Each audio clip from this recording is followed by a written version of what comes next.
Dan saat ini sudah bersama kami Ketua Komnas Perlindungan Anak Aris Merdeka Sirait. Selamat sore, Bang Aris. Selamat sore, Abraham. Apa kabar? Baik, Bang Aris. Kami berharap Anda baik-baik saja. Bang Aris, baik. Ini laporan Anda bisa dikatakan sangat serius. 11 tahun dugaan pelecehan seksual dilakukan terhadap anak, puluhan korbannya. Ini bisa berujung pencemaran nama baik jika ini tidak ada dasarnya. Satu-satu orang yang bisa kami konfirmasi adalah Anda. Apa yang terjadi?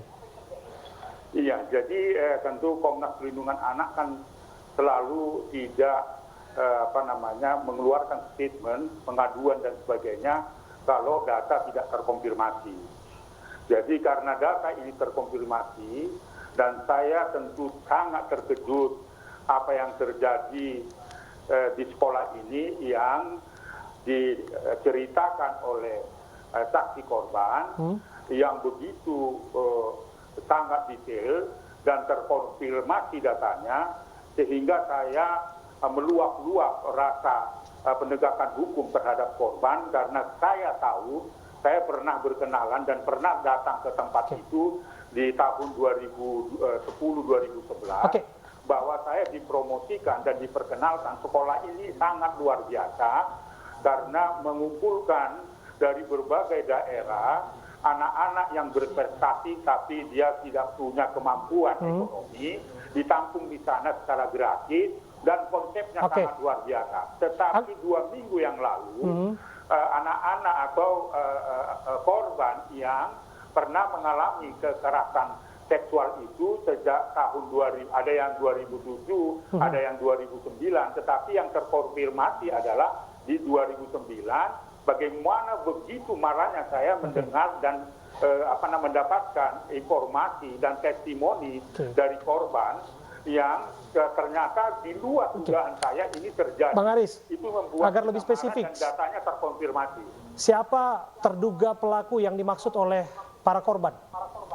Itu yang saya sangat terkejut itu tadi, Abraham. Nah, ternyata orang yang saya kenal itu yang pernah mempromosikan sekolah itu, sekali lagi yang dilaporkan atau yang katakanlah yang melakukan dugaan kasus kekerasan seksual berulang-ulang itu adalah berinisial JE, adalah pemilik dari atau founder dari yayasan itu yang dikemas dalam proses pendidikan yang menampung semua anak-anak dari beberapa wilayah dan dari 6 agama di seluruh Indonesia. Bang Aris, pada saat melaporkan, Anda juga mengikut sertakan beberapa siswi yang diduga menjadi korban. Apa pengakuan dari mereka yang bisa Anda ceritakan kepada kami?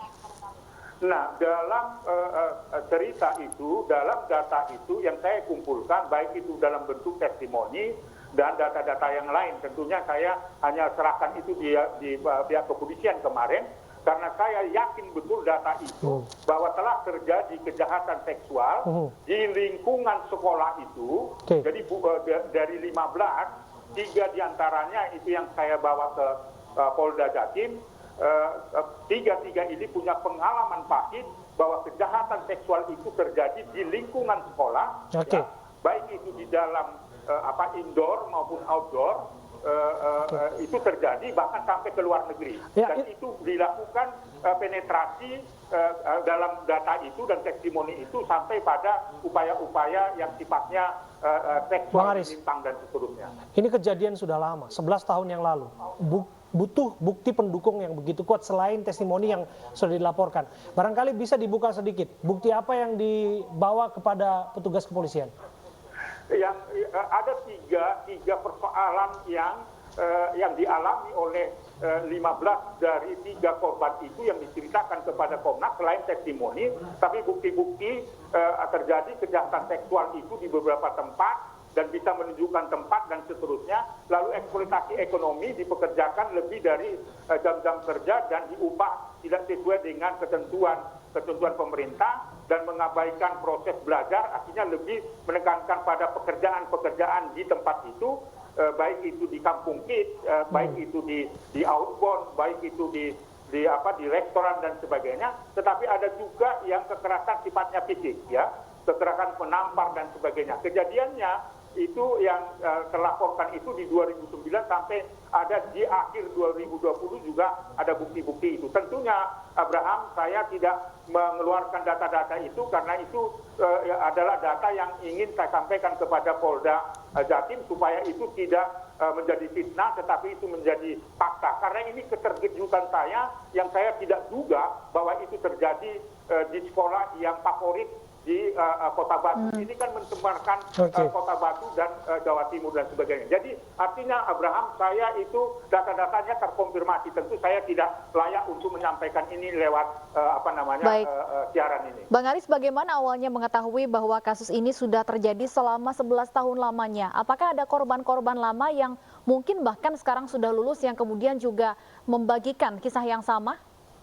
Iya, sama. Tentunya itu tadi yang saya katakan dari 15 itu hanya bisa kita fasilitasi karena ada semangat untuk melaporkan itu 3 dari 15. Karena itu berasal dari foto misalnya kan Kalimantan Timur, Kalimantan Selatan, dari beberapa tempat gitu. Jadi nanti kalau dibutuhkan bahwa dari 15 itu dimintai keterangan sesuai dengan pengalamannya mengalami kejahatan seksual terhadap itu, saya kira nanti kita bisa hadirkan. Karena ini merupakan kejahatan kemanusiaan yang luar biasa. Apa yang kita kenal di dalam Undang-Undang 17 tahun 2016 itu adalah extraordinary crime.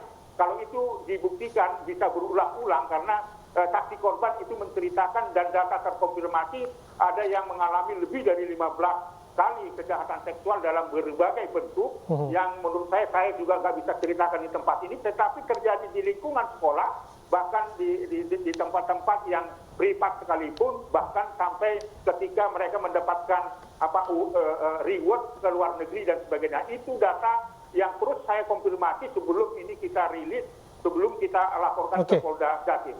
Yakin dan percayalah Komnas Perlindungan Anak tidak sembarangan menuduh orang yang tidak bersalah menjadi bersalah. Terima kasih Bang Aris, Ketua Komnas PA. Kita tunggu bersama, kita kawal bersama bila apa yang disampaikan ini memang betul-betul terjadi. Sangat dirasa penting untuk mengungkap benar tidak adanya predator seksual di lingkungan pendidikan. Saya kira ini Terima kasih.